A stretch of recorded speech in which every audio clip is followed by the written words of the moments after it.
Hey, what is happening, boyos? It is your boy, Zeta TCG here, back again.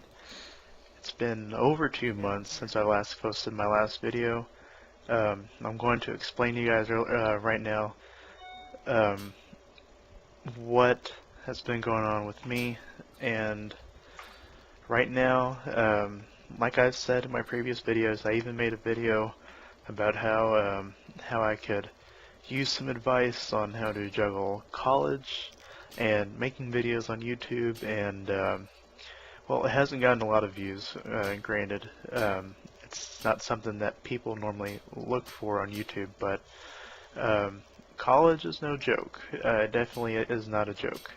I've been really busy with a lot of schoolwork. I got finals coming up here in about 2 weeks, and yeah, it's been taking over. Yeah, it's been taking over a lot of things right now in my life, specifically making videos for you guys. And this video is special to me right now because of some news that has been coming up lately with CD Projekt Red. I'll get to that in the bulk of my video. But right now, before I move on into my main topic, many things have been going on lately. After my Rise of Iron video that I last put out, I'm going to probably do a review of Rise of Iron. I wanted to put out a review earlier, and I just didn't have the time. I wanted to first beat the campaign on both my Hunter and my Warlock, which I did, and then I wanted to also beat the raid. That was very important in order for me to fully put out a review based on everything that's in the game so far.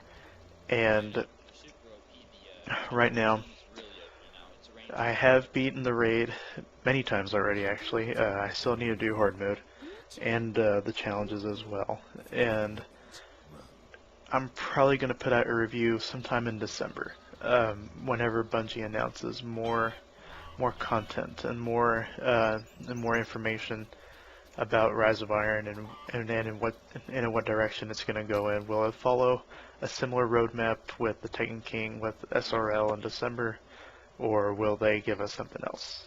We don't know yet, I should say. So I do want to apologize also real quick before I go into the bulk of my video that you may hear a little bit of my voice again in the background. That's probably me talking from my stream. This is a clip pulled from over the summer whenever I roleplayed the entire Witcher series. I streamed it all on Twitch. You may hear me talking to my friend. I honestly don't know. I didn't review the clip before I imported it into my video editor. So with that said, guys, I'm going to go ahead and move on into the bulk of my video here. Thanks a lot. Alright, so as the title of my video does say, I do want to talk about the possibility of CD Projekt Red making a full-on Witcher 1 remake. And to be honest, I didn't think I would be making this video this soon. Actually, I thought I would be making this video sometime after or coming up to the release of Cyberpunk 2077.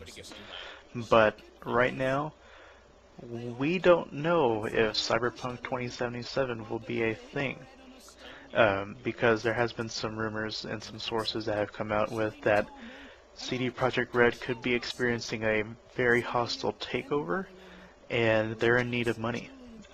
And that's not a good thing. That is not a good thing. And I wish nothing but the best for the people over at CD Projekt Red. They are one hell of a developer. They deserve a lot of recognition. And right now, what's probably going on over there in Poland for them is probably not a good thing. They put out great games, especially with Witcher 3. Witcher 3 is a hell of a game, and it honestly deserves all the praise they got. And right now, with what's going on over there, I have to make this video because this video could possibly keep CD Projekt Red going. And I'm not saying that as if you know they're that they are going to be locking up, you know, tomorrow or something. No. I say this as someone who enjoys the work they do and enjoys the games they put out. So I want to talk about Witcher 1. Witcher 1 is a great game. It is an absolutely great game. It's fantastic. And in all honesty, I do believe it would be wrong for CD Projekt Red not to consider making a remake for this game. A full-on remake. And whenever I say a full-on remake, I'm talking about getting rid of these textures of this type of like characters in the game, and just remaking the game in its entirety. Now, granted, there would be many things that they would keep and or recycle from Witcher 3 that would go into this remake, and I'm pretty sure whenever you add all this together that it would save them a lot of money, and they could put out the game for a full price game at $50, not $60, only 50, because this is a RPG game and it is not a multiplayer game. So with that said, here's how they would make this game if they were to remake it. One way that would definitely lower the amount of cost on their end would be to obviously keep some dialogue voices or lines that are currently in the game right now and move them over into the remake.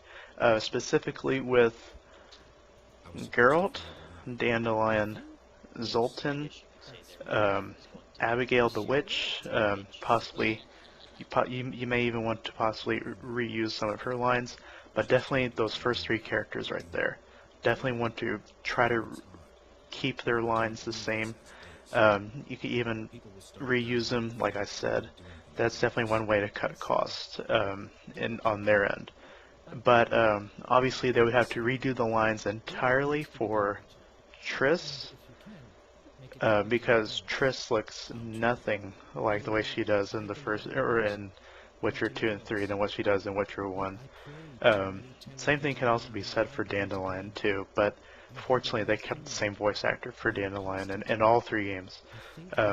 Same thing with Zoltan as well. That's why I say Geralt, because he's obviously been the same voice actor in all three games. Zoltan and Dandelion, because they use the same voice actors. But they would have to definitely find new voice actors, I should say, or go back and find the original voice actors. Though for a lot of these characters, like the guy you're looking at right now, I forget his name, but you would definitely have to record his lines again with somebody new, or the original voice actor, or just simply reuse his lines. But to be honest, his lines they sound, I guess the proper word here would be, they sound kind of janky in a sense, if you know what I mean. Another way that would definitely cut costs is to recycle characters from The Witcher 3 into the first Witcher, and I'm talking about obviously Geralt, obviously Dandelion, Triss, Zoltan, and other NPCs. And whenever I mean other NPCs, I'm talking about, like, you know, the average population. I'm talking about, you know, reusing faces from The Witcher 3 into The Witcher 1 for, you know, people who live in a village or in a town, for shopkeepers, or and innkeepers as well. Definitely would want to recycle some of those characters and their faces and their body types from The Witcher 3 into a remake of The Witcher 1.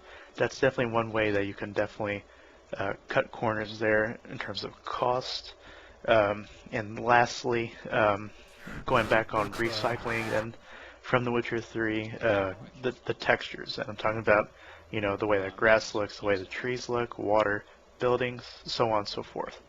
This is very simple. Well, it may not be simple on their end, but these three ways are simple ways to cut costs, because if they've already been made, all you have to do is just implement them and import them to the remake. I mean, Final Fantasy VII has a remake coming up. We don't know how the remake is going to be like. Obviously, whenever they mean a remake, they're talking about a full-on remake in terms of environment and how it looks compared to the original Final Fantasy VII. But I don't know this. Somebody may know this out there, but I don't know if they will be using the same voice actors again, or or at least, you know, try to find somebody who sounds the same as the original voice actors. So I don't know that. Somebody may know that out there, but if you know that, please let me know. I'd definitely like to know that for sure. So, oh, also, you know what? I'm seeing this on screen right now, actually. They can definitely recycle the way monsters looked in Witcher 3 into the remake of Witcher 1. There are wyverns in Witcher 3, there's wyverns in Witcher 1. They can definitely recycle that into Witcher 1, as well as with drowners and what other monster? Maybe harpies. I think, are harpies in Witcher 1? I don't think so, but um, definitely they can recycle a lot of things from The Witcher 3 into a remake of Witcher 1 that would definitely make a very good remake.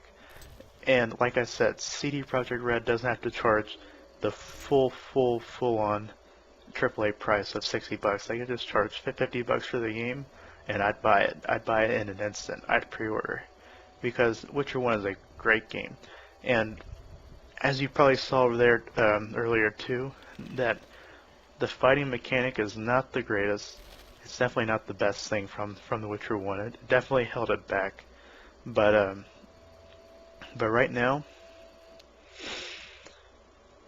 if they can definitely improve that in the remake, from, say, allowing players to choose their own buttons in the game, so to speak, for combat, because that was one problem with Witcher 3 from a lot of, you know, hardcore RPG players who play Dark Souls and Bloodborne, was that they didn't like how the combat buttons were square and triangle. Now, honestly, I didn't have any problem with it, but I can see why they may have had a problem with it. They may prefer triggers compared to buttons, and I totally get that, absolutely.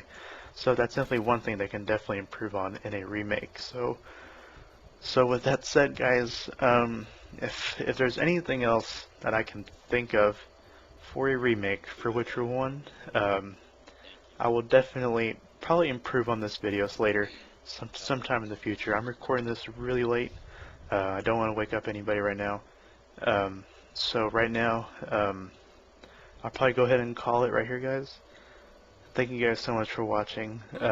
Please subscribe for more videos such as this one in relation to The Witcher and its series, as well as with Destiny videos and other video games, as well as Yu-Gi-Oh! Pack openings, Pokemon pack openings.